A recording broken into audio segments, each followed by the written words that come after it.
Hi, welcome to Permanent Records with Mark. I'm Mark, and today we're going to be talking about live albums. I've always been a huge fan of live albums. They've always been one of my favorite things. To me, a band is, good studio album is always a good thing, but how a band performs live to me is really the key to a band. I know a lot of people say, but a lot of live albums are re-recorded or they record tracks in the studio. I don't care. I love a live album. So let's go take a look at some of my favorites from my collection. Let's start off with this one right here from the great AC/DC, recorded in 1978 in Glasgow, Scotland. If you want blood, you got it. One of the best album covers I've ever seen on a live album. This is really right before AC/DC hit their stride and hit their pinnacle before they released Highway to Hell. It starts off with Riff Raff, great live album. Really is what made AC/DC what they are today. Another one of my favorite bands is The Clash. Clash live at Shea Stadium. And the two reasons I like this is not just because it's The Clash, but also because it's at Shea Stadium, home of the world great New York Mets. Boo. Yeah, whatever you said. This was recorded in 1982 when they were opening up for The Who. Pete Townsend liked The Clash so much that he gave them like a 49-minute set, almost a full set, and they played some of their greatest hits on this album. The funny thing is, this was recorded in 1982 but wasn't released until 2008. Joe Strummer, before he died, was moving and found it in his office just sitting around in a desk drawer, and later on they would release it, and it's a great live album. I suggest that anyone, especially like The Clash. This one goes out to the late great Lemmy Kilmister. It's No Sleep Till Hammersmith by Motorhead. This came out in 1981. This is right after they released the Ace of Spades album. The Ace of Spades album is really what made Motorhead famous. And after this, Filthy Taylor said in an interview that this is what really started making them money. This is when they were able to actually feed themselves, right after this album came out.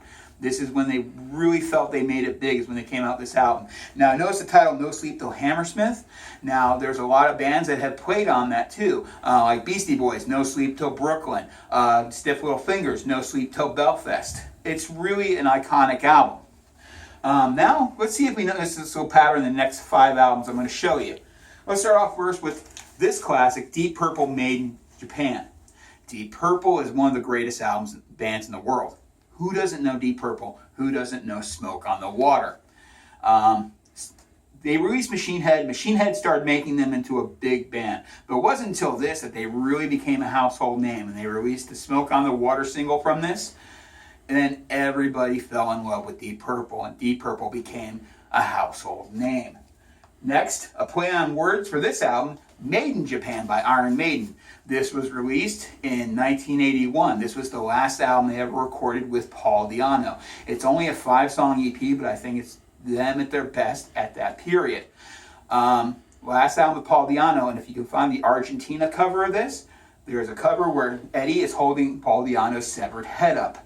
I don't know if that was something personal or a slight towards Paul Di'Anno, but still, it's a great album, and if you can find that, it's worth some money.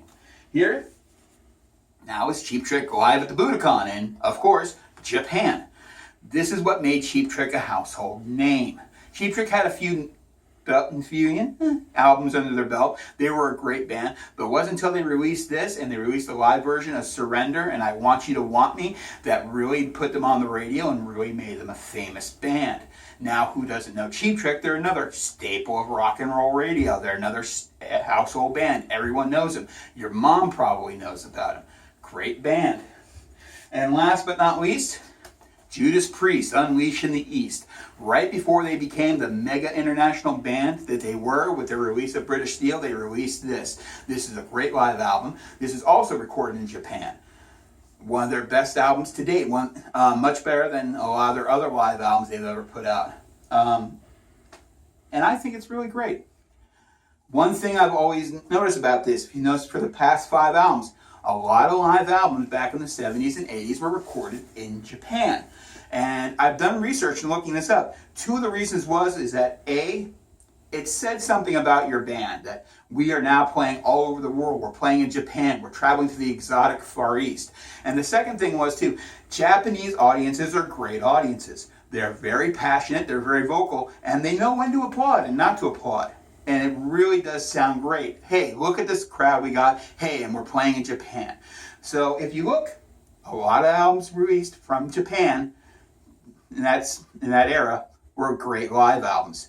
Okay, so let me ask you a question. What's your favorite live albums? Let me know down in the comments below. If you like us, or if you want to subscribe, please mark that down below too. Thank you and have a great day.